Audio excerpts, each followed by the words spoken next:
Halo historian, Assalamualaikum warahmatullahi wabarakatuh. Yuk belajar sejarah.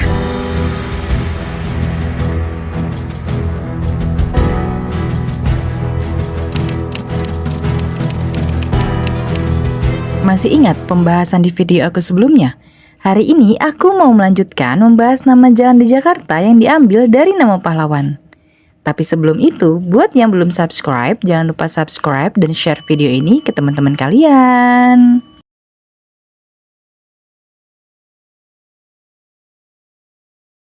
Historian pernah tahu nggak nama jalan Haji Imam Syafi'i? Mungkin nama jalan tersebut asing di telinga kita ya, karena nama jalan ini dulu bernama Jalan Senen Raya. Jalan yang terletak di Jakarta Pusat ini pada tanggal 20 Juni 2022 berubah nama dari Jalan Senen Raya menjadi Jalan Haji Imam Syafi'i. Diresmikan oleh Gubernur DKI Jakarta saat itu, yaitu Anies Baswedan. Tapi tahukah historian siapa Haji Imam Syafi'i itu? Haji Imam Syafi'i adalah seorang pahlawan nasional asli Jakarta. Beliau yang dikenal dengan sebutan nama Bang Pi ini lahir di Kampung Bangka, Kebayoran Baru, Jakarta Selatan. Ada dua versi mengenai kelahiran beliau. Ada yang menyebut tanggal 27 Agustus 1918. Versi lain ada juga yang menyebut tanggal 27 Agustus 1923. Tapi yang pasti beliau adalah asli Betawi. Bang Pi dikenal menampung para pedagang kecil, buruh, preman, gelandangan, dan pencopet di Pasar Senen, serta mendirikan Organisasi Usaha Pemuda Indonesia atau OPI untuk memperjuangkan kemerdekaan. Menjelang kemerdekaan, Bang Pi mengumpulkan para jawara di Pasar Senen yang dulu bernama Pasar Senes. Mereka diajak bergabung dalam pasukan istimewa yang langsung dibawa komandonya. Berbagai pertempuran melawan pasukan Nica terjadi di Jakarta, seperti pertempuran di belakang bioskop Rex, bioskop Rialto yang kini bernama Gedung Wayang Orang Senen, Kuitang, dan Gang Sentiong. Berkat pertempuran pasukan di bawah komando Bang Pi ini, banyak serdadu Belanda yang tewas. Setelah kemerdekaan Indonesia, Bang Pi bergabung dengan tentara di Divisi Siliwangi dengan pangkat mayor. Bang Pi dikenal sebagai loyalis Presiden Soekarno. Beliau pernah diangkat menjadi Menteri Keamanan Rakyat. Bang Pi pernah mengikuti Sekolah Staf Komando Angkatan Darat atau Seskoat dan lulus pada tahun 1958 dengan pangkat Letnan Kolonel. Pada tanggal 24 Februari 1966, Bang Pi dilantik menjadi Menteri Pertahanan Nasional dalam Kabinet Dwikora oleh Presiden Soekarno. Namun, kedekatannya dengan Presiden Soekarno ini membuat Bang Pi dituduh terlibat gerakan komunisme hingga membuatnya ditahan pada 18 Maret 1966. Ketika dibebaskan dari tahanan militer, Bang Pi sakit parah hingga kemudian meninggal dunia pada 9 September 1982 di usia 59 tahun. Bang Pi dimakamkan di Taman Makam Pahlawan Kalibata, Jakarta Selatan dengan nama Letkol Imam Syafi'i.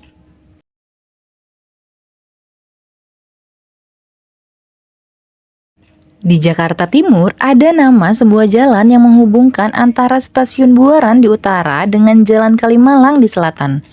Jalan sepanjang 3,5 km ini membentang dari persimpangan flyover Raden Inten atau flyover Buaran sampai persimpangan Raden Inten 2 Kalimalang. Tahukah historian kalau Raden Inten 2 adalah seorang pahlawan? Raden Inten II adalah seorang pahlawan nasional yang ditetapkan oleh pemerintah pada tanggal 23 Oktober 1986. Raden Inten II lahir di Lampung tahun 1834. Pada usia 16 tahun, ia menyandang gelar ratu di Lampung pada tahun 1850. Setelah menjadi ratu, Belanda membujuk dirinya akan diampuni dan disekolahkan, namun menolak. Tahun 1851, Belanda mengirim pasukan sejumlah kurang lebih 400 orang guna merebut benteng pasukan Raden Inten II di Merambung. Namun, Belanda berhasil dikalahkan. Pada tahun 1856, Belanda melakukan serangan besar-besaran ke Lampung dengan mengirimkan pasukan dari Batavia menggunakan 9 kapal perang, 3 kapal pengangkut alat perang, dan puluhan kapal lain. Serangan Belanda ini dipimpin oleh Kolonel Wilson. Pasukan Raden Inten II melakukan perlawanan secara gerilya. Namun, dalam serangan ini Belanda tidak kehabisan akal.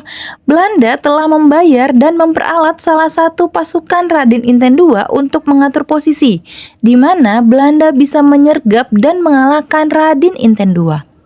Rencana Belanda ini berhasil. Raden Inten II berusaha melawan Belanda, namun akhirnya ia harus gugur. Raden Inten II dimakamkan di desa Gedung Harta, daerah yang dikenal dengan nama Benteng Cempaka, dan berjarak 18 km dari kota Kalianda.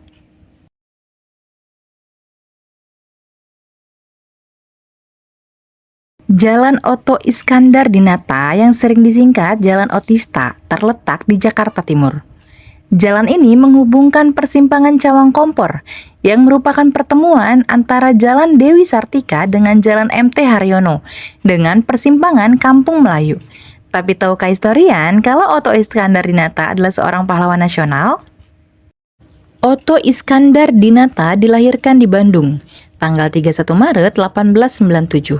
Sejak kecil, Oto dikenal memiliki kecerdasan, keberanian, kemandirian yang luar biasa, dan bakat kepemimpinan.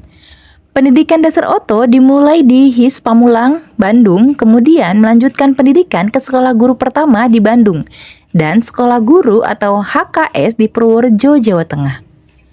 Oto pernah menjabat sebagai Wakil Ketua Budi Utomo Cabang Bandung pada periode 1921 sampai 1924 dan Wakil Ketua Budi Utomo Cabang Pekalongan tahun 1924. Ketika itu, dia menjadi anggota Kementerat atau Dewan Kota Pekalongan mewakili Budi Utomo.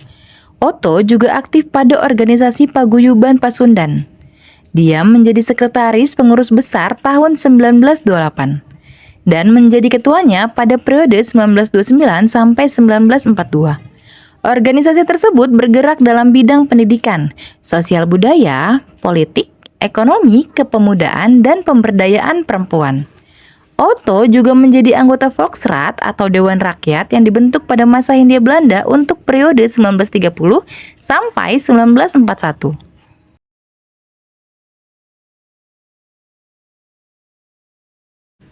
Dr. Muwardi adalah seorang aktivis pergerakan dan tokoh pemuda pada masa perjuangan kemerdekaan Indonesia.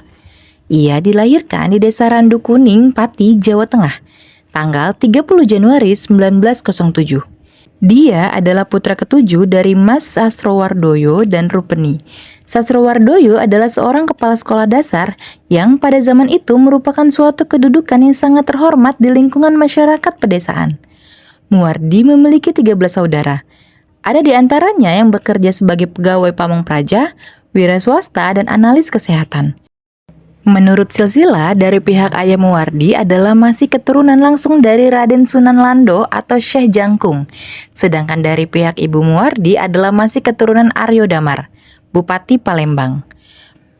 Pada awalnya Muwardi disekolahkan pada Sekolah Rakyat Bumi Putra di desanya. Akan tetapi karena dia memiliki kecerdasan yang tinggi, kemudian pada tahun 1913 dipindahkan oleh ayahnya ke Sekolah HIS di Kudus, yaitu sekolah dasar dengan bahasa pengantar bahasa Belanda. Sebagai seorang pendidik, Sastrowardoyo ingin agar putra-putrinya menjadi orang yang lebih pandai dan memiliki kedudukan yang tinggi daripada dirinya. Setelah lulus dari HIS, Sastrowardoyo memasukkan Muwardi ke sekolah rendah khusus untuk orang Eropa di ELS di Pati. Setamat dari ELS tahun 1921, ayahnya meminta Dr. Umar di Cilacap memberi rekomendasi agar Muwardi dapat masuk ke Stovia atau Sekolah Dokter Bumi Putra di Jakarta. Pada zaman itu, tidak hanya kecerdasan otak yang dapat mengantarkan seseorang untuk menikmati pendidikan, namun diperlukan juga rekomendasi dari seseorang yang terpandang. Hampir 12 tahun waktu yang diperlukan oleh Muwardi untuk dapat mendapatkan ijazah dokternya pada tahun 1933. Hal itu bukan karena ia bodoh, tapi terlalu banyak waktu belajarnya digunakan untuk terjun aktif dalam kancah pergerakan rakyat Indonesia. Ketika dia sebagai mahasiswa di Stovia, gurunya memberikan pekerjaan kepadanya sebagai asisten dosen pada Sekolah Tinggi Kedokteran bagian hidung, kerongkongan, dan telinga di Salemba. Di samping itu, dia juga sudah merangkap sebagai asisten dokter di Rumah Sakit CBZ, yang sekarang menjadi Rumah Sakit Cipto Mangunkusumo. Setelah lulus dari Stovia, Muwardi membuka praktek sebagai dokter spesialis telinga, hidung, dan tenggorokan di Batavia pada tahun 1933. Setelah 5 tahun berpraktek sebagai dokter, Dr. Muwardi kembali memperdalam ilmunya dengan mengambil spesialisasi telinga, hidung, dan tenggorokan di Sekolah Tinggi Kedokteran Bagian Hidung, Kerongkongan, dan Telinga di Salemba, dan menjadi asisten pada Rumah Sakit CBZ. Setelah proklamasi kemerdekaan dibacakan, Muwardi ditunjuk sebagai Ketua Umum Barisan Pelopor, menggantikan Soekarno setelah diangkat menjadi presiden. Ia bertambah antusias untuk mengatur batalion Barisan Pelopor di seluruh wilayah khusus Jakarta. Strategi Muwardi ini kemudian menjadi dasar bagi terbentuknya sebuah milisi atau laskar yang substansional di Indonesia. Di Solo, pada awal tahun 1946, Muwardi mengganti nama Barisan Pelopor menjadi Barisan Banteng yang berpusat di Surakarta. Pada tahun 1948, Muwardi kemudian lebih aktif terjun ke dunia politik dengan membentuk Gerakan Rakyat Revolusioner untuk melawan aksi-aksi anti pemerintah yang dilancarkan oleh Front Demokrasi Rakyat Onderbau dari Partai Komunis Indonesia. Muwardi dalam gejolak yang meningkat yang menuju ke arah peristiwa Madiun diculik oleh beberapa orang dari Pesindo ketika sedang menjalankan operasi salah seorang pasiennya. Semenjak itu, dia tidak pernah terlihat kembali dan hilang secara misterius. Melalui SK Presiden RI nomor 190 tahun 1964, ia dianugerahi gelar pahlawan dan namanya diabadikan sebagai nama rumah sakit. Rumah Sakit Muwardi di Solo, Jawa Tengah. Selain itu, namanya juga digunakan sebagai nama jalan di beberapa kota seperti Jakarta, Cianjur, Solo, dan Denpasar. Di dalam kehidupannya, Muwardi lebih memberikan perhatian kepada sesamanya.